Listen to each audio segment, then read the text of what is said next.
And so beyond receiving the helplessness within the food systems and the challenges, what has resonated with me from our conversation is how we're able to give resources that may be intangible, such as time, attention, relationship, our enthusiasm, and the experiences that we are sharing. And what Victor said earlier really resonated, because our group, we talked about some of the more intangible about time, energy, words, and one power. And one anecdote stood out, and that is that sometimes we receive things that we don't necessarily expect. So the unexpected of giving and receiving.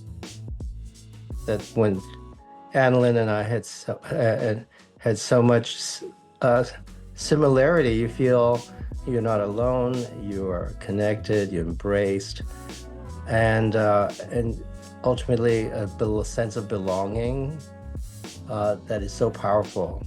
You know, when the world is so dissipated, it's wonderful. This whole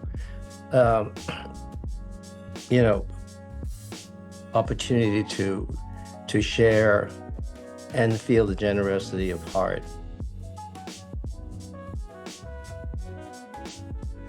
So collaboration, by that we mean, we're about moving money, but we're about moving money into network action, into action that cuts across alliances, coalitions, separate organizations that are collaborating, deciding to work together. One might be at the very local level in a municipality. Another might be, a national university. Another might be a subnational county government. Another might be a national consumer association. And then there might be affiliation with a worldwide federation of small farmers, the Via Campesina, for example. But in just, as a matter of practice, generally what happens is the collaboration is formed. They come to us with an idea about how they're going to work together towards a change that they identify, and the resources are generally shared. And when I think about the kinds of principles that we want to bring into giving, to philanthropy, we see parallels in the natural world, right?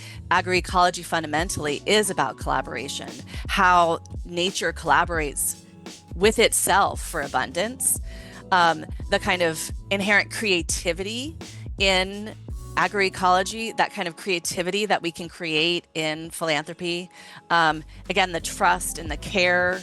I picture the three sisters, leaning on each other and the benefit that they get from each other, and diversity, that we know that strong agroecological systems are ones that are diverse.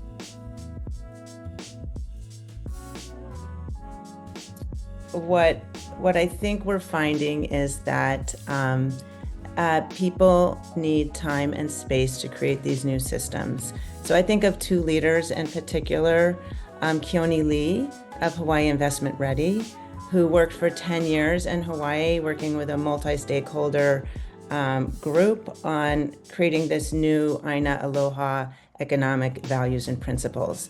And if you look at them, it's around sustainability and economy in Hawaii that is deeply connected and rooted to Aina, the land. And it's all about restoration and regeneration. And that required a multi-year, like 10-year commitment from primarily one donor, but other donors joined, to go on this journey with him. So that would be this principle of redistribution as a counterpoint to accumulation.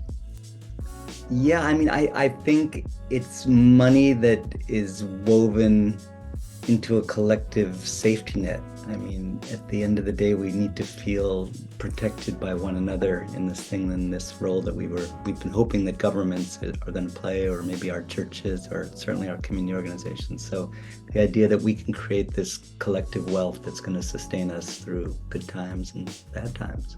Money in local place, organized by grassroots representative communities and stewarded for multi-generations.